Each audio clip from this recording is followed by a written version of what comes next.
Hello, everybody. Thank you for joining us on our live business support Zoom. My name's Rebecca and I'm in charge of all the operations and management here at Dewport. And it's really important to me, very important to me, that Dewport does its absolute best to serve all of its customers in the best way that it can. So before we get started, we'll do an official introduction to a very special lady. Thrilled that she's here working with us at Dewport, and she's going to be sharing her valuable insights with you today. It's Anne. Anne, would you like to say a few words? Yes, indeed. My name's Anne Mingus Blythe. I'm Chief Executive of Diamond Consultancy and I specialise in helping all sorts of business really. My background was corporate, was also charity. I've run my own business and I've been through the spectrum, if you like, of business, so I know quite a lot of the little wrinkles and bits and pieces. I wouldn't say I know it all. Rebecca's very kind, but we work together because I know that Dewport has amazing resources to also help. So between us, we hopefully can help you achieve what you want. My passion is really helping people to feel as balanced and as informed as possible and as calm as possible, because it's quite an interesting time we're in at the moment.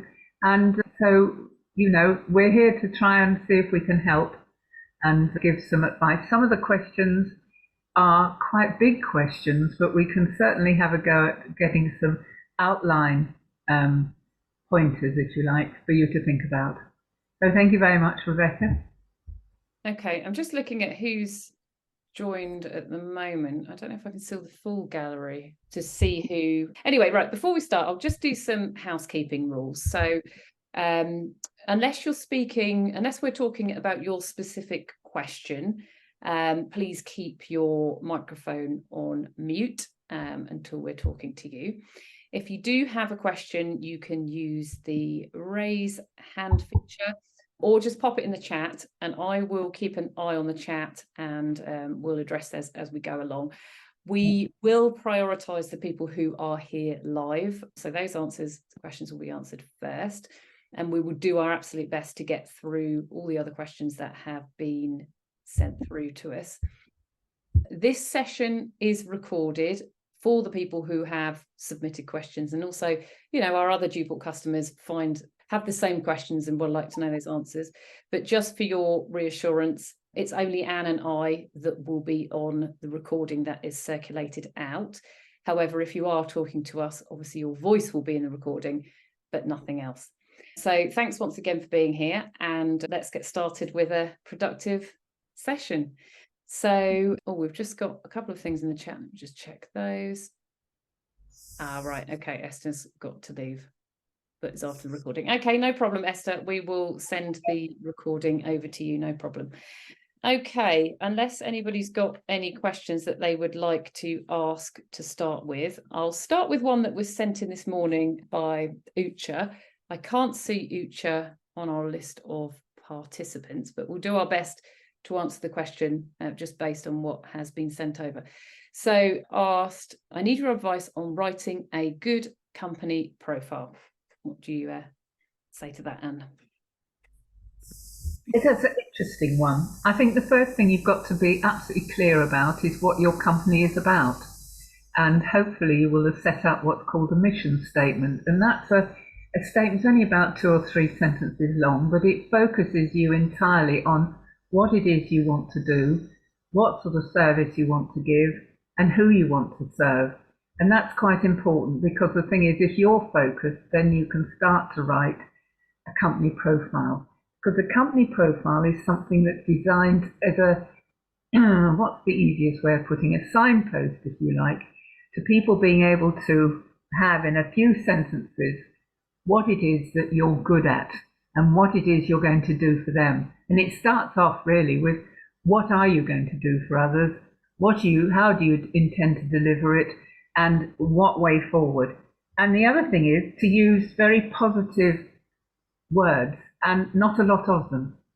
So I sort of suggest something like keeping the sentences sort of short and sweet, but every word works within that.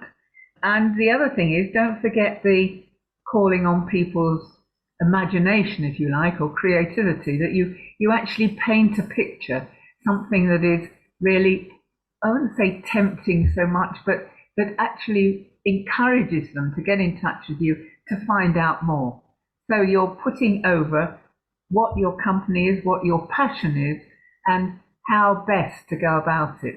And that's the sort of, I know that you've probably got something in your back pocket as well, Rebecca, to help people. But if you've got a company plan, for example, then, to put this in right in the front, and you start off with, what is your company about? Why have you set up the company? Answer your own question. And once you can say, well, this is what it's for, this is what I'm passionate about, this is the sort of service I want to deliver, and this is how hopefully people will feel at the end of having used the service. So that's your mission statement, and then you go on and you describe, without not embellishing it too much, not being over dramatic, but say straightforward, this is what my company is about, and this is what I offer, and get in touch. Okay, it's almost a session on its own, Rebecca, I think. And I think when I saw the question come in, I think I'm going to create a resource on it. I mean, I've scribbled down a few notes on it actually, and what I'll do for you, Peter, is I'll send over these notes, and then I shouldn't offer to do this, but if you answer the questions on the notes, then I'll have a bash at putting a profile together for you, so at least you don't have a blank page that you're looking at, and then you can work on it. So the first thing I wrote down was hook, have an engaging sentence that grabs attention. So something like, an example for the hook could be transforming the way X, Y, and Z one step at a time. So it's kind of fill in the blanks and we can work something out. And as Anne was saying, mission and vision, it's really important to talk about what is important to your business. So, for example, we simplify making it accessible for businesses of all sizes, whatever the thing is. Describe your services and how they solve a problem. So you're really talking more about not the features as such, it's more about the benefits of what your service is bringing to somebody. And again, you need to include things like, why would somebody use you? So again, that's bringing into it your USPs and how you differ from other businesses. So what I'll do is, and then of course the other thing is testimonials, having some testimonials in there, because you always want that social proof. So I'll knock these up in a few notes for Ucha, and if you want to give me some answers, I'll have a go at creating like a template, and then you can work from there. I obviously can't do that for hundreds of people, but as you've asked the question, we can do that, and perhaps we'll create a resource if that's what people are after, almost like a fill-in, just to make it a lot easier. I would interrupt for a moment. Could you also put in the way you're going to deliver it? In other words, the delivery of the service or the goods or whatever, so that it takes away any fear that people may have about. And the other thing is, it's quite important, location, the area you're serving, and your deliveries are important if you're going to do it that way, or if it's online, how you do that. Exactly. And those things may even play into your USPs as well. So the fact that you only serve a certain area, or you deliver things in a unique way. So all of that could be incorporated in there. The other thing I forgot to mention, which is the most important thing in any communication that you ever deliver, is having something called a CTA, and that is a call to action.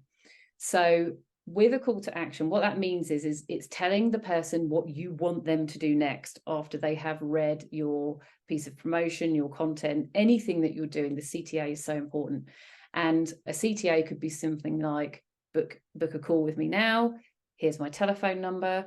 But when you're communicating anything, it is literally one CTA. Don't have lots of actions that people can then take having read your profile. It's one very clear step of what they need to do next. And I think that's really important. Can I just add something again? I'd take that a stage further, because it covers really, in simple terms, what you've been talking about, is that you hook people's attention, you generate their interest enough for their desire for them to get in touch, which is action. So the thing is, there's a process from the moment you start speaking And it works for advertisements as well. Okay. Right, Esther did send something over on the chat and she said, how do I add a SIC code to a company? Which SIC code is meant for retail traders and bags? Okay, what I'll do is we'll have a look at those SIC codes. I mean, there's hundreds of them. I wouldn't know off the top of my head, but we can have a look at that. What I would say about SIC codes, though, is that it's important to use a code that covers your area of business.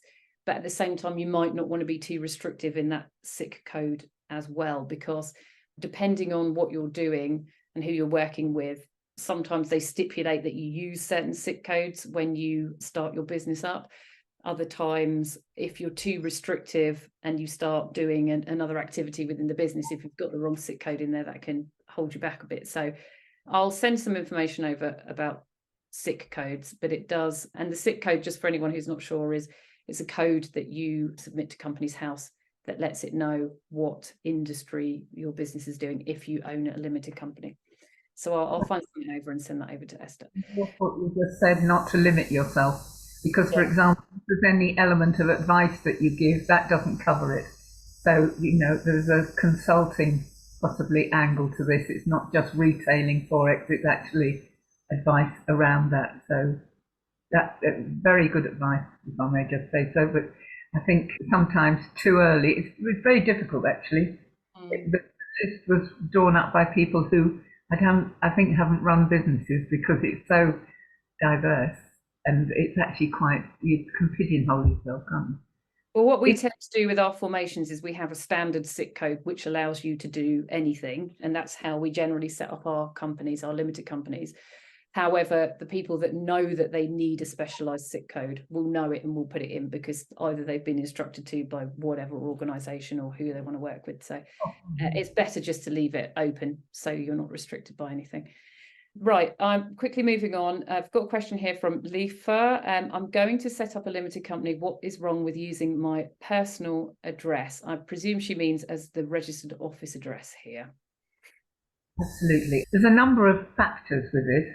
One is that Duport offer a first-class service to actually register the company with them, which I know you'll cover later. From my point of view, I think I would avoid using there's nothing wrong with using it, you can, but it does mean that people can look up and know instantly where you live, which is slightly different to having a registered office. If you have an office, that's, if you like, security-wise, I would think it's much more important to either use the office or to use an outside agent, of Duport being one. And the reason is several, actually. From my point of view, it's very much to do with personal security. You don't want people turning up on your doorstep, unless it depends what service you're offering.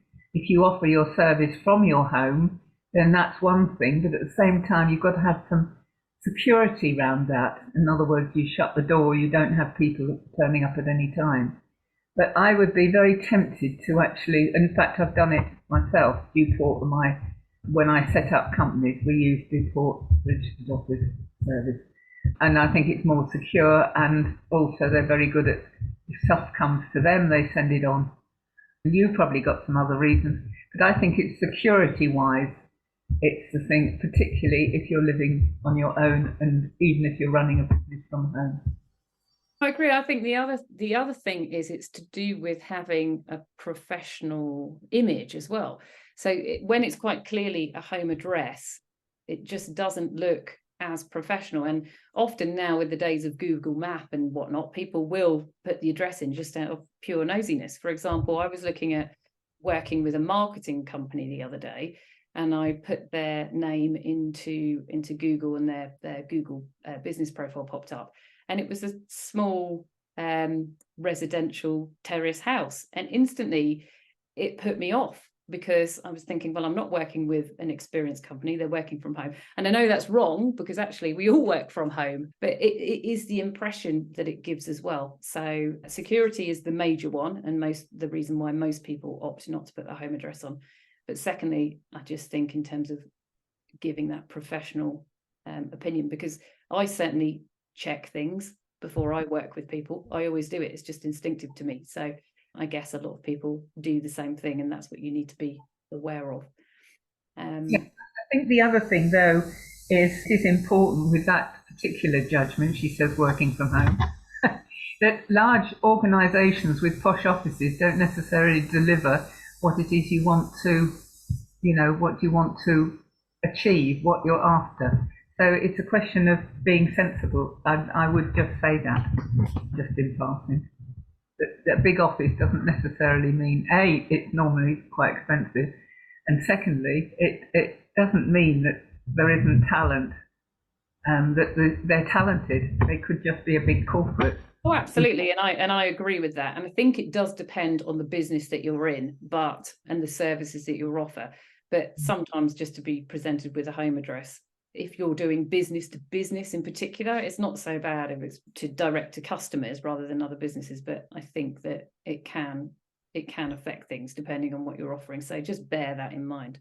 The reason I keep looking down is I'm having a bit of a nosy. We've had a question from Ben. You can unmute if you want, Ben. It says, how can I find suppliers for my specific retail sector? I'm struggling to find suppliers for an online-only motorcycle clothing resale business, want to work with brick and mortar businesses. So you can unmute if you like, Ben. I've just been looking through here. And I'll talk about this later because I keep getting similar questions. We do have a lot of insight reports at Dewport. I don't know, Ben, if you've registered anything or you've got any products with Dewport, but if you have, then I can certainly send over to you for free an insight report on your industry. And I'll have a look and see what's in there in terms of suppliers' information and contacts. The other thing I could take a look at is trade shows and see what trade shows are available. I don't know if you've been along to any trade shows in your industry. I guess in the motorcycle clothing is going to pop up at a lot of the motorcycle trade shows, I imagine. So that would be a really good place to start. There are a lot of online directories. I don't know if you have tried any of those, but I can certainly email over. If I've got your email address, if I've got your email address and your name in the system, I can send this over to you. If not, just pop your email in the group chat and I'll send these bits over to you afterwards. Have you joined any social media forums? Because those can be good places. Once you've done that, I mean, do you want to know things about, we can get other information about negotiating terms as well with potential suppliers. I don't know if you'd like any information on that as well. So let me know and I can get those bits over to you. Anne, have you got anything to say about finding suppliers? Well, I'm interested in Ben's question because he's already got an online-only motorcycle clothing resale business, but he wants to expand into another area of working with brick and mortar businesses. So I'm not quite sure what it is he's after. It sounds as if he wants to expand his business from what he's already doing. But I don't know if I've got that right, have I, Ben? Wait and see if there's anything pops up in the chat. No, I'm waiting. He can also unmute your microphone if you prefer, Ben. Bottom left-hand corner. Sometimes it's difficult if there's a lot of background noise or something. Okay, well, I'll send those bits and pieces over to you, Ben, if you want. If you give me my... Yeah, he can't unmute, unfortunately. I can send those bits over. If I've got if your email is in our system, I'll email you directly, Ben. If not, pop it on the chat, and then you've got my email, and we can continue to talk once it's over and sort of get to the point, the main thing of what you're looking for. Okay, great. I'll do that. Right, I had a question from Sarah. It says, what things do I need to look out for when renting a commercial property? Do I need to get a solicitor to check the agreement? What are license and lease agreements? I'll take that. I think it is absolutely vital that you do get a solicitor to help with agreement, and one that specialises in commercial property, because it's actually quite a complex business. To have a license, a lease, for example, is that you have you have the right to a property for an agreed period of time. It might be 5 years, 10 years, very often with a break in the middle so that you can renegotiate. And there will be terms of that lease of what you can and can't do, which you need to check very carefully to make sure that it meets the criteria of your business. So that if you want 3 doors, it's got 3 doors and you can use them, that there's nothing around that's going to stop you from using it for 24 hours if you want to do so. You very often find in a lease there are lots of little things down the end, and that's why a really good commercial solicitor. A license is if you're going to do a certain sorts of businesses within that, you have to have a license from usually the local authority to actually enable you to use that. And sometimes it even involves some sort of planning permission. Depends what sort of business you've got. But I would certainly get a good expert. And in order to find a good one, if you've got any contacts around, ask advice. Don't just go for the first person that says commercial. I know that solicitors aren't the cheapest thing on the planet, but if you get a good one, they're really worth the money because they take away an awful lot of headaches from you. And so ask around in your town or in your business, people that you know who use solicitors, and you might get, somebody that's really good. And listen to what the solicitor says, and if you're not impressed, you needn't use them, find another one. Be quite choosy about, just because they're a solicitor doesn't necessarily mean they know it all for you. So if you work well with them, that's really good, because later on you might need a good solicitor to help you out with 1 or 2 other things. Okay.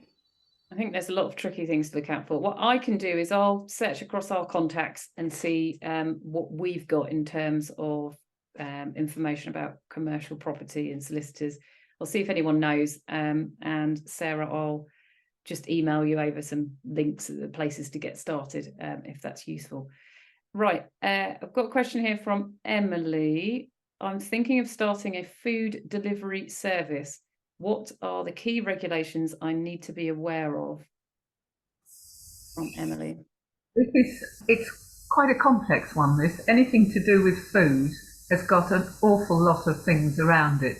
I mean, the obvious one is hygiene. Your facilities, have they been investigated and approved by the local authority? They are a bit of a pain, but on the other hand, they're very helpful because good food hygiene is very, very important.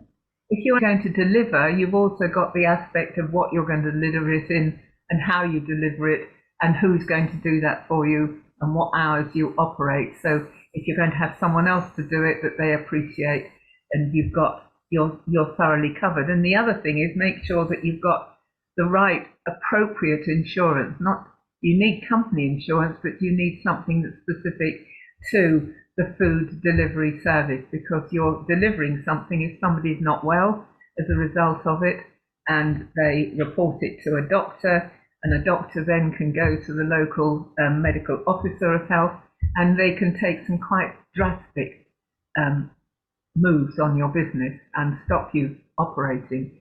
So it's a very complex business, a very satisfying business if you're a really good cook and you're going to deliver something really special.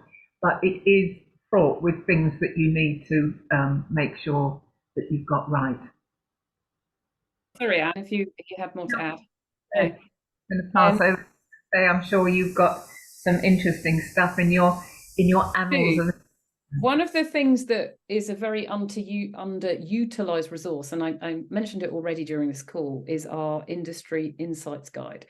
So we have I think it's about 600 industries now, and it's very detailed information. So things like the licenses you need to set up in that industry, insurances that you need, accreditations, how to price yourself up, how to start up. And the information in there is excellent and points you to lots of resources. And unfortunately, we do tell our customers that they're there, but not everybody is requesting them. So I strongly recommend, Emily, that, in fact, I'm just going to send it over to you for food delivery service. I'll email it over to you anyway, so you've got it. The other thing to check is that I know that the HMRC have a license checker. I'll send you the link for that too. So that lists the licenses there. Yeah, so that's really it. I'll send the license check out and I'll send over the industry report, and that will tell you all the information you need to get going. We're running out of time. We've got 5 minutes, so I'll just do one from Carlos. I'll answer the other ones to people directly. Carlos, I'm planning to start a consulting firm. How important is it to have a professional website? And it's an interesting one, this, because I don't have one. And I work by word of mouth. And the reason I do that is because I do highly confidential work. So I actually don't want one. But as a general rule, it would be a really good idea to have a professional website, but make sure that it is professional, not just something that you put up. So it's very representative. I don't know what line of business that Carlos is in terms of consulting, but obviously whatever the theme that he uses, it's important that the website, it's like everything else. I think it's important, but one of the ways you grow a consulting business, the best possible one, is word of mouth and testimonials. So if you're going to have, and you've mentioned it earlier already, about a company profile when we were talking about company profiles, Rebecca, that testimonials and things of that sort, to take people like to go and use people that are proven. That's one of the reasons why I work with word of mouth, because it suits me to do so. But recommendations are beyond price. So testimonials and putting across what you do. In my case, one of the biggest problems I had was too many facets, too many things going on that I could actually advise professionally on. So it is a question of choice to a certain extent. You don't have to, but it is a good idea if you're starting off. And it depends what your background is as well, to what you're bringing to the business in terms of the people you know in the business you've been in, and your expertise in that business is absolutely crucial as well, because that will give you a good start. And getting testimonials from people you've worked with can be a really powerful start on a new thing, because they can say, yes, they take the fear away from using somebody they don't know. Somebody reads it and they say, oh, somebody's been there and they really felt it was a good idea. So those are the things I'd say. And over to you, Rebecca, because I'm sure you've got something about your person. Yeah, well, we've always got lots of resources, but what I would say is for most businesses, having a website is pretty much an essential now. Obviously, Anne, you're different and there will be people like you, but definitely a website. Again, it's giving that credibility and trust. You can also use the website for marketing, analytics. So it's useful as a lot of tools. But the other thing is that in most industries, other people will have a website. And if you don't, and they do, again, it's about having that social proof and credibility and trust. Now, I don't know if you're toying the specific question of whether to have a website is more to do with what Anne was talking about, in the sense that you might not need one, but it may be because you are concerned about resources. So it could be in terms of your time, having the time to put a website together, or in terms of you want to put your financial more towards setting up the business than having a website. But if it is to do with the financial side of things, our own domain product does come with a WordPress site plugin. So that's included. And I can send you information on how to create your own website. It's quite detailed. If you'd like that, let me know, Carlos, and I will send you over all the information on how to create your own website. Hopefully, if the constraint is purely financial, then we can help with that. Yeah. Right. So I'd just add, if I may, that if you're consulting in a confidential way, then be wary of what you say and how you say it, and what testimonials you use. Make sure you get permission from people, because an awful lot of people I find in executive coaching and personal coaching actually don't want to tell people that they've been coached. So that's the other thing. There's a confidential side to consulting. Not all companies, some companies will just say, yes, that's fine. But a lot of people will say, it's one of those secret things. Don't tell me what it's all about, but I don't actually need any help. Yes, I do. You've hit on a point there, and I have come across this before. I'm conscious we're running out of time, but there are industries where getting reviews and testimonials is really difficult. So if, for example, if it's like marriage counselling, you're not going to want the whole world to see that you need marriage counselling. If it's kind of, I don't know, sexual advice or something like that, you're not going to give a testimonial. So you're going to have to be quite creative about maybe how you get those endorsements. Anyway, right, we're down to our last minute. So I will try and get back to other questions that we have directly. Yeah, and I think that was good. We got through as much as we could in the time available. Thanks to everyone who's joined, and some people have had to leave and things, but yeah, that was great. Thank you, Anne. Thank you, Rebecca. See you again soon. It was in a month's time. Yes, next month, same time next month. Bye-bye. Bye.